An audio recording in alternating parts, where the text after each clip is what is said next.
100 वर्षानंतर आज हिंदूंना पॉलिटिकली कुठेतरी एक स्ट्रॉंग असं वाटायला लागले की नाही नाही काहीतरी गडबड आहे, काहीतरी गडबड होती. हे 100 वर्षांनंतर हिंदूंना कळायला लागले. हे त्यांना आधी कळतच नव्हतं. त्याचं कारण कुणीतरी हलवणारा माणूस लागतो, याचं कारण कुणीतरी निडरपणे सांगणारा माणूस लागतो ना. हिंदुत्ववादी सरकार या देशामध्ये आलं त्याच्यानंतर आपल्याकडे हे सगळे बदल सुरू झाले ना. पण ते होण्यासाठी हिंदुत्ववादी सरकार या देशामध्ये यावं याची तयारी 100 वर्षांपूर्वी सावरकरांनी केलेली आहे.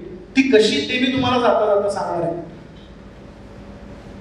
त्याच्यापूर्वी तुम्हाला सांगतो मी पॉलिटिकली 6 कारणं तुम्हाला सांगितली सावरकरांची, आणि आता सामाजिक कारणं सांगतो पुन्हा 3 ज्याच्यामुळे सावरकरांना असं वाटलं की आपण हिंदुत्व या विषयावरती बोललं पाहिजे, आपण हिंदुत्व या विषयावरती सातत्याने सांगितलं पाहिजे. सावरकर जेव्हा आंदोलनातून सुटले तेव्हा एक पहिला प्रश्न राजकीय नेतृत्व हिंदूंचं नाही, आणि त्याच्यानंतर दुसरा प्रश्न सावरकरांना असा पडलेला होता की जरी एखादं राजकीय नेतृत्व तयार झालं तरी सुद्धा उद्या गडबड अशी होऊ शकते ना की हिंदू धर्माच्या अंतर्गत जातीभेदामुळे कदाचित ती राजकीय दृष्ट्या एकत्रितपणे मोठ बांधली जाऊ शकत नाही. अशामुळे मग आपल्याला हा जो स्थानबद्धतेचा वेळ मिळालेला आहे, अशा वेळात हिंदूंमधल्या अंतर्गत जातीभेदांकडे आपण लक्ष द्यावं आणि ते जातीभेद मोडून काढावे. यांनी 2 फायदे आहेत सावरकरांचे. त्यांनी असं सांगितलं की हिंदूंमधले अंतर्गत जातीभेद नाहीसे झाले की कोण कुठल्या जातीचा कोण कुठल्या पंथाचा हे भेद राहणार नाही, आणि हिंदू म्हणून आपण एकत्र येऊ.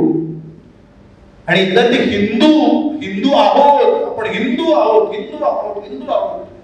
आपण महार नाही, आपण बाग नाही, आपण मराठा नाही, आपण ब्राह्मण नाही, आपण हिंदू आहोत, ही जाणीव जर लोकांमध्ये विकसित झाली तर ते हिंदुत्व आणि मग राजकीय नेतृत्वाची पोकळी अशा पद्धतीने दोन्हीचा मिलाप आपल्याला साधता येईल आणि पॉलिटिकली हिंदू म्हणून आपण एकत्र येऊ शकतो.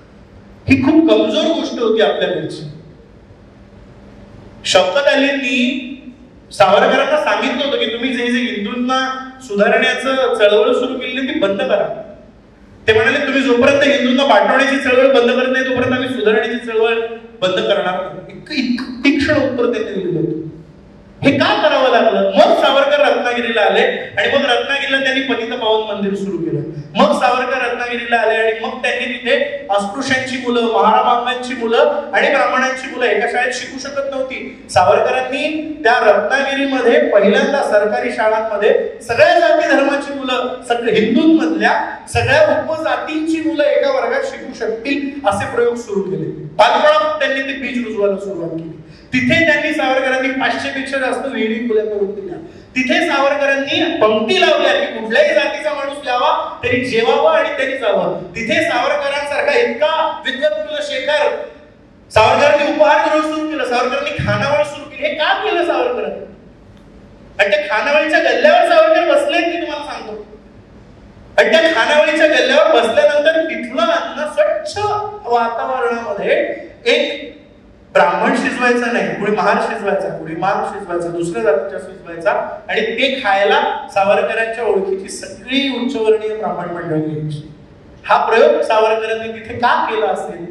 कारण एकदा आमच्या अंतर्गत भेदाभेद नाहीसे झाले की राजकीय दृष्ट्या आम्ही एकत्र होऊ शकू, आम्ही एक होऊ शकू, आणि दुसरं आम्हाला नेतृत्व कसं असतं हे माहिती नाही, आमची बाजू घेणार कोणी नाही, म्हणून हिंदू म्हणून जावं व्हायचं.